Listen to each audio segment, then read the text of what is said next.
Le département et Antenne Réunion vous présentent Lien social.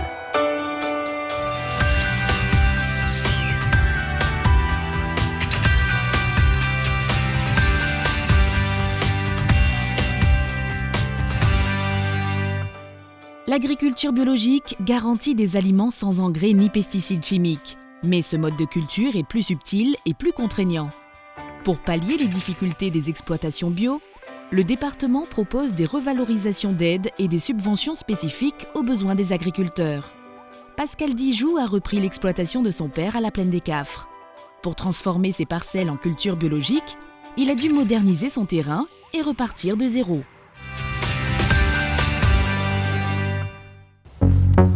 On retrouve donc la reine des glaces, qui est une salade croquante. On retrouve aussi également donc, des batavia blondes, de la feuille de chêne rouge. Des salades, mais aussi des choux, des poireaux, des pommes de terre, et tout est bio. Pascal a repris l'exploitation familiale en 2009. Son père, aujourd'hui à la retraite, faisait dans l'agriculture conventionnelle, à base d'engrais et de pesticides.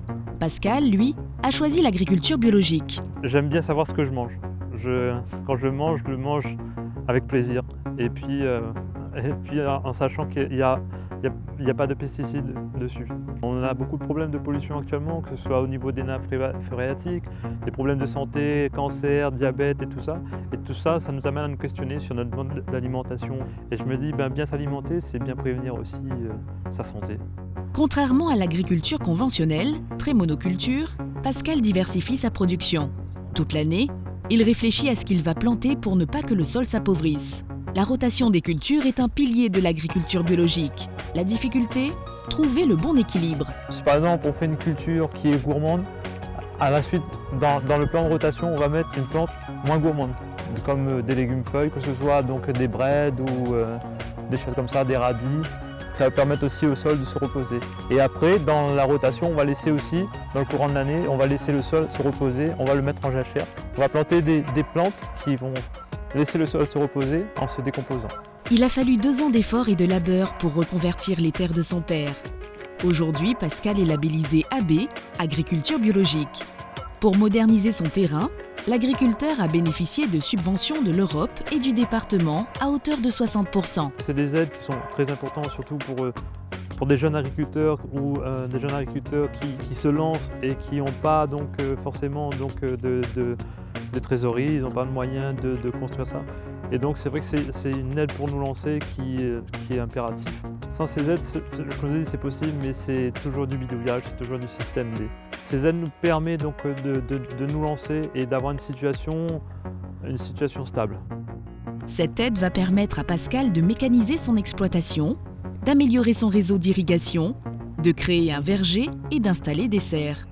Ces aides départementales sont communes à tous les agriculteurs, mais sont revalorisées pour les exploitations biologiques. Conscient qu'il faut faire un effort supplémentaire en direction des agriculteurs qui travaillent dans l'agriculture biologique, nous avons accordé avec l'Europe et la contrepartie nationale, le département, un bonus supplémentaire en direction de ces agriculteurs pour les encourager dans leur modernisation, dans le développement de leur exploitation. Nous sommes maintenant rentrés dans une véritable dynamique agricole à La Réunion et grâce au programme européen qui est aujourd'hui activé, nous allons pouvoir accompagner nos agriculteurs jusqu'en 2020-2022. Pascal produit environ 400 kg de fruits et légumes par semaine. 80% de sa production est écoulée sur le marché forain de Saint-Pierre. Le reste est revendu au GAB, le groupement des agriculteurs biologiques de La Réunion.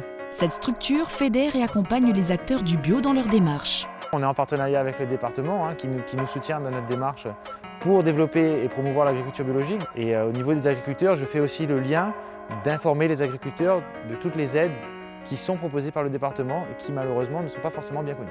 Pour que les produits biologiques passent directement des champs à l'assiette, un projet est en cours avec les cantines scolaires. C'est un gros projet de livrer la restauration collective qui est orienté aussi par le ministère de l'Agriculture et soutenu par le département localement.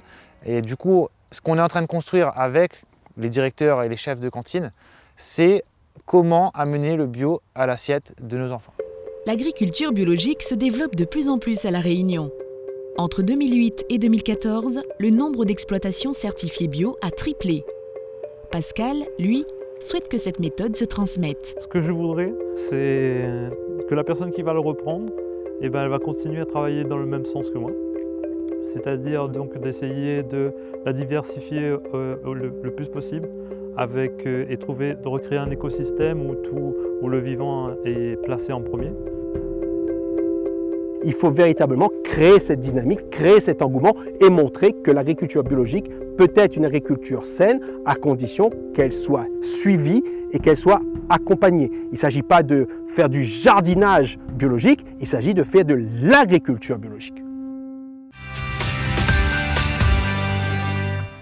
Cofinanceur avec l'Europe, le département propose plusieurs types d'aides aux agriculteurs bio. Une bonification des aides déjà existantes pour la création ou la modernisation d'infrastructures, la mécanisation et l'équipement des exploitations, la gestion fourragère en production animale et le développement des petites exploitations. Il existe aussi une mesure spécifique d'aide à l'agriculture biologique. Elle est calculée en euros par hectare par an, accordée pour 5 ans et vise à la conversion et au maintien de l'exploitation biologique. Pour plus d'informations, vous pouvez vous adresser à la Direction de l'Agriculture, de l'Eau et de l'Environnement, située 26 avenue de la Victoire à Saint-Denis, ou vous rendre sur le site du département au www.cg974.fr.